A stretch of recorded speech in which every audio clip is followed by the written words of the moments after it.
Japan and the United States have started conducting a 10-day joint naval drill in southern Japan, despite North Korea's warnings that the exercises seriously risk triggering an actual war.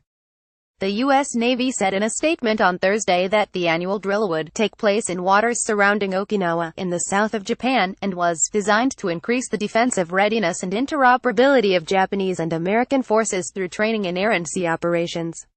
The statement said the exercise would involve some 14,000 U.S. troopers, and aircraft carrier USS Ronald Reagan, as well as the guided missile destroyers USS Stutham, USS Chaffee, and USS Mustin, among others.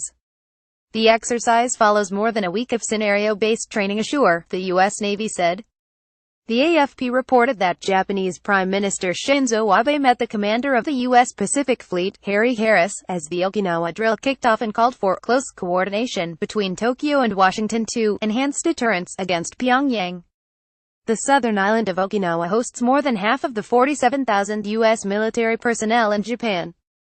Washington and Tokyo agreed in 1996 to relocate the U.S. Marines' Futenma base, currently in a heavily populated area, to a new site in Okinawa. However, many residents, whose prefecture was the only part of Japan to suffer a bloody land battle during World War II, want the base and the U.S. military off their land altogether. Protests against the U.S. base have been going on for around 9 years as Okinawans complain about crime and noise connected to the base.